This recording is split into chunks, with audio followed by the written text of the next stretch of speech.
সেক্রেটারিতে গেলে ওই যে আমলারা বসে আছে, তারাই সবকিছু নির্ধারণ করেন।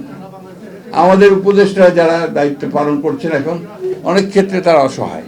আজকে আমাদের সবকিছুই আপনার নির্ধারণ করে আমলারাই নির্ধারণ করে সবকিছু, এবং সেখান থেকে আপনার সবকিছু নেমে আসে।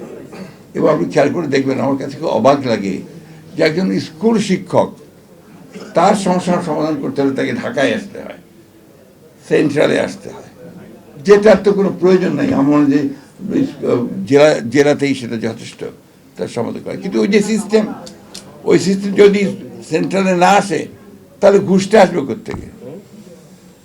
এগুলো হচ্ছে বাস্তবতা। শুনে খারাপ লাগবে, বাট দ্যাটস দ্য ট্রুথ। ইউনিভার্সিটিতে শিক্ষকদের আপনার নিয়োগ হয় ঘুষ দিয়ে, স্কুলের শিক্ষকদের নিয়োগ হয় ঘুষ দিয়ে, নার্সদের নিয়োগ হয় আপনার ঘুষ দিয়ে।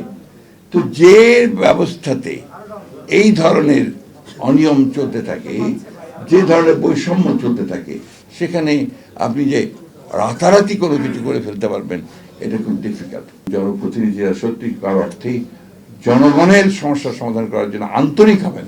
আমি কিন্তু বলছি না যে পারবেন, আন্তরিক হবেন, সততার সঙ্গে করবেন, তখনই হয়তো আমরা কিছুটা ভালো পথ দেখতে পাবো।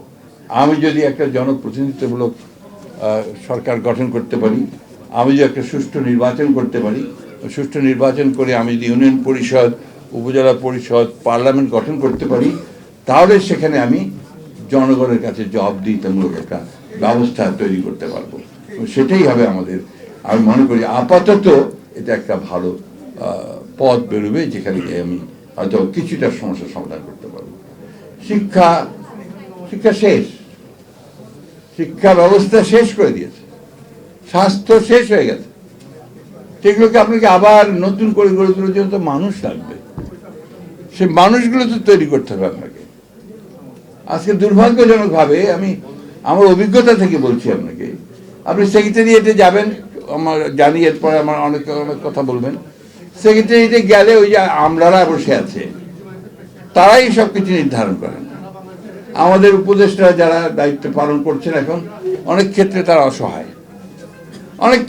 অসহায়।